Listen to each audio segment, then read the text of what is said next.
Hello and welcome to a really special interview. The person I'm going to interview really needs no introduction, and with the life that he's led, it's very difficult to encapsulate it all into a small introduction.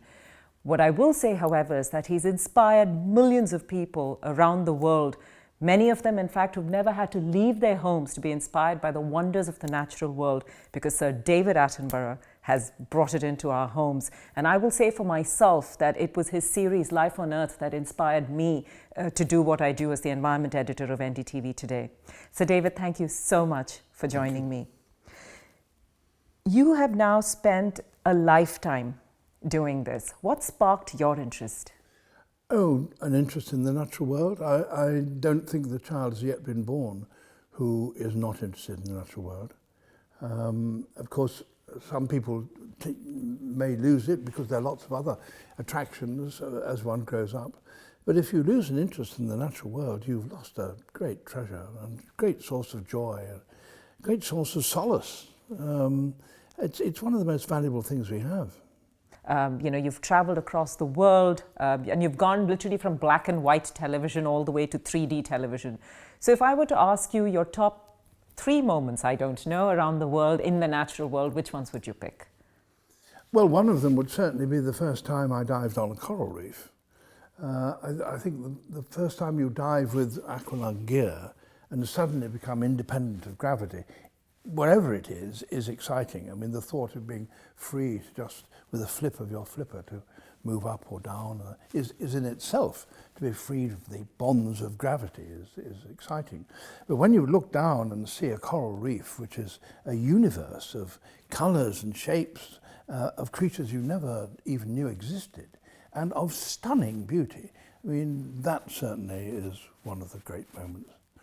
There have been lots of others, of course, but that was a transformational one in the sense that you move really into another world. And I suppose other great moments have been with apes of one sort or another. You can look in the eyes of a tiger, but you don't know what it's like to be a tiger. But when you look in the eyes of an ape, you can imagine what it was like to be an ape. And there is a recognition with apes that you get, which I suppose some people think get it with dogs, but for me it's apes really. Right now in December in Paris, they're going to have the big conference of parties. The UN is going to meet on climate change, and this is COP21, which clearly indicates that the previous 20 COPs haven't gone very much anywhere. You've called climate change the greatest threat, and you've even done those films, The State of the Planet, on it.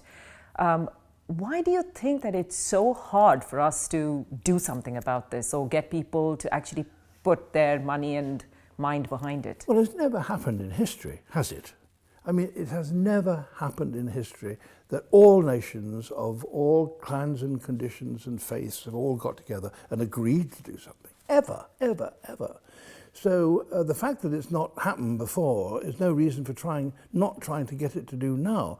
And there's a reason for doing it now, is that the actions taken by one nation, which used to be more or less restricted to what they did within their own frontiers, is now worldwide. If you put poison on the side of the Pacific in North America, it's felt on the other side of the Pacific in Asia. There is every reason why nations should try to get together and settle their differences and work on a unified plan to deal with the danger which is a severe threat to every man and woman and child alive. You have often stressed very clearly that one of the things that we don't really bring into our discussions on either whether it's biological collapse or climate change is population numbers. If I might quote a statement that you made in Life of Mammals, you said, "Perhaps the time has now come to put that process into reverse. Instead of controlling the environment for the benefit of the population, perhaps it's time we control the population for the benefit of the environment." And when you started out, in 1950, it was about 2.5 billion on the planet. And today, we're at 7 billion, set to grow to 10 billion. Why are we not talking about this? Because giving birth and producing a child is one of the most precious rights of any human being. And who am I or anyone else to tell somebody else what they should do on that issue? It's a very precious issue. But nonetheless, we can't avoid it. We have to grapple with it. The one consolation I have, the one source of ways of dealing with the problem, is the recognition that wherever women have the political right and the moral right and the medical facilities and the education and the literacy to control their own bodies, the birth rate falls. Now, the birth rate is not necessarily the same as population growth, but the birth rate falls, and that's a start. And of course, in Kerala and other places in the world, that's been shown to be the case. There are many climate deniers still. They will say that, you know, the Earth has been shaped by all these violent forces in various different parts of time. In the timeline, there have been either massive climactic events that have happened or natural events like massive volcanoes or etc. So the fact that we are now looking at a climate change, but that it's anthropogenic pressure that's creating all this problem or exacerbating the existing problem, that is something that the climate deniers just do not want to hear. So what do you have to say about people who just still deny this whole thing on climate change? Well, there's every reason to deny. I mean, it makes life much easier to deny a problem, much easier to say, no, it's not happening, therefore we can turn our eyes away from it and not recognize it. And it's much, and there's much money to be cost. It costs money to deal with the climate change. It doesn't make money. And so there is every reason why a lot of people should turn away from climate change. But if you recognize the facts and you care about your children and your grandchildren and what world you're going to leave them, then you have to tackle that problem and try and deal with people who deny climate change. It would have been absurd to suppose that you just thought you just had to get to nations to get together and they would deal with the problem. The fact that they have failed so far on previous conferences is no reason why we shouldn't keep on trying. We have to keep on trying. And it seems to me there is more chance of the Paris talks than there has ever been so far. Problem with dealing with climate change is that until now, it's always been don't do this, stop doing that. It's always been prohibitions. It's always been costing money. And this time, there is a new plan which is getting increasing support. If we could produce energy from renewable resources, non-damaging resources, at a cheaper price than fossil fuels, the problem would disappear. And in fact, actually, the world would be wealthier because we weren't spending money on these very difficult problems of getting more and more energy from fossil fuels. And that is possible. If nations of the world were to collaborate scientifically to solve the problems of, first of all, generation from renewable resources, of transmission of resources and storing of energy, if you did those at a cheaper price, you would solve the problem almost immediately. And if the Americans could put a man on the moon inside 10 years, are you telling me that the coordinated scientific brains of the whole of the world brought together on a proper plan couldn't solve those relatively simple issues? I mean, the basic technology is there. We know it can be done. What we have to do is to improve it so that it's more efficient and cheaper. In all your extensive travels that you've done around the world, one of the countries that you haven't visited that often really is India. Is there a reason for that? Well, only that they're very, very good Indian filmmakers, natural history filmmakers. Why do they need me to come? I have been lucky enough to travel in Rajasthan and further south and had a wonderful time. But Indian filmmakers are very, very skilled and good at their job, so they don't need me. That doesn't mean we haven't shown a lot of Indian natural history in our programs. We have, certainly. And speaking of Rajasthan, I think one of your not so favorite animals would be the rat. Yes, I have to confess. Well, yeah, I mean, rats carry disease, don't they? And rats are no respecter of human beings. The thing about most wild animals is that if you don't want them, they don't come to you all that much. But rats come everywhere. And they say, I don't know how they prove it, that there's nowhere really where you're more than 100 yards from a rat, or even closer than that. But you were in the rat temple. I was in the rat temple, yes, indeed I was. And I had them running over my feet and I didn't enjoy it. But there you are, that's my limitation. I ought to be more universally loving.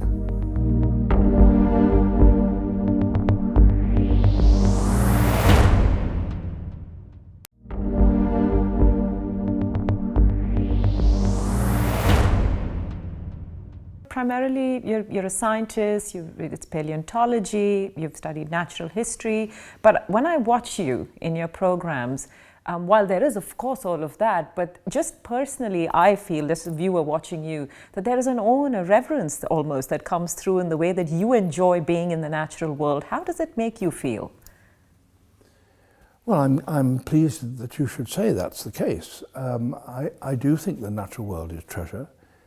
And I do think that human beings don't have the right to simply dispose of it in any way they wish. I think that the natural world has to be respected. It's one of the greatest treasures that humanity has. But the point is, we are part of the natural world. There is every mouthful of food we eat depends on the natural world. Every breath of air depends on the natural world. And we are part. If we damage the natural world, in the end we damage ourselves. And we are putting enormously more pressure on the natural world than human species have ever done, or any single species has ever done. And we have to recognize our responsibilities. So David, you have supported, I mean, you have signed papers which, against including creationism in education curriculums. And you have, I think, called yourself an agnostic at a level. And you've said that the truth that you see is through evolution, really. But there is something to be said for not a conventional religion, but a certain reverence or a spiritual feeling towards the natural world. Because if you take a country like India, with 400 people per square kilometer, we still have the tiger, the lion, the leopard. We have megafauna. We're one of the mega diverse countries of the world. And that's because of a certain spiritual reverence that people have for the natural world. So where do you stand on that? I would think I have. I would like to think I revere the natural world, and that I recognize its rights and its mystery. We don't understand what life is. And if you ask me about my religious faith, I will say that I am an agnostic, as you've just said. But at the same time, I think of myself cutting a hole in a termite hill and looking in there and seeing all these little individual organisms busying themselves. Now, they don't know that I'm watching them because they don't have eyes, they're blind. So they can't tell whether they are something bigger than them, whether there's a bigger world outside their termite hill. They don't know. Well, maybe sometimes there's something that we don't know, or that a few very, very select individuals have an insight about. Philosophers. I'm prepared to believe that that is the case. I haven't found one that answers all my questions, but then why would there be something that answered all the questions? Part of it is a mystery, and that's why one is so absorbed in it. What gives you your energy to go on? Really, I mean, because again, I'm going to quote you. You said, if I were earning my money by hewing coals, I would be very glad indeed to stop. But I'm not. I'm swanning around the world looking at the most fabulously interesting things. Such good fortune. So is that what you're going to continue doing, just swan about the world? That seems to be a very good answer to me. Yes, I mean, and also, look, I was going to say I'm blessed And that in itself is a sort of a curious statement. So, but I won't say that. But what I will say is this. I am just coming up to my 90th birthday, and I can think of an awful lot of people in the world who aren't as lucky as me, simply in terms of health. A number of people approaching, I can still walk about, I can still walk distances, I can still put two words together. It seemed to me almost a crime not to continue to take advantage of that, because so many people would give so much to have the sort of situation that I'm in. So I feel it would be wicked not to take advantage of it. Isn't it ironic at a level that we live in a time of greatest knowledge or access to knowledge, and yet we live like we know nothing? Well, I'm not sure whether we know nothing, but whether we understand everything is the problem. Understanding and sympathy. I mean, you can go on knowing all kinds of facts. I'm surrounded by facts on bits of paper, you know, and I don't know them. But I would like to think I understood a little, not much, and certainly a tiny, tiny part of our situation that we're in. But the business of finding out is in itself hugely rewarding. So it's not a virtue, it's just enjoying yourself. And my last question, as I mentioned, you know, we know the Conference of Parties is on now at Paris, and you've talked about that. If they came to you and said, what were the 3 things that you would tell them that they should do or could do, what would be those 3 things?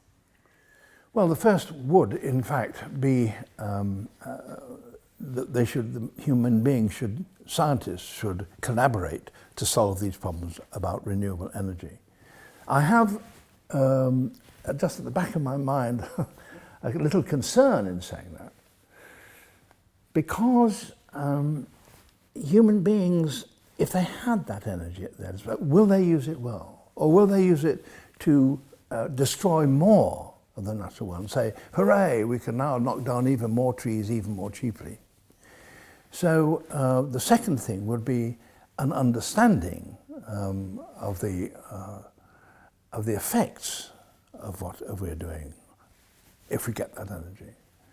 And I suppose the third thing would be that we could recognize that we live in a finite world, and therefore you cannot go on growing infinitely. The moment has to come when the earth cannot produce enough food in the extravagantly luxurious way which it's doing at the moment, and there will be starvation, and worse if we allow human population to grow and grow and grow. So I hope we will have the wisdom to find our way through those 3 problems. So David, thank you so much for joining us. You know, in India we have a saying, when a person turns 80, we say that they've seen 1,000 full moons. So I wish you 1,000 more full moons, because not just the natural world, I mean, we all need you to keep spawning about and inspiring us with all these everyday miracles. But thank you so much for joining us. That was a very generous interview.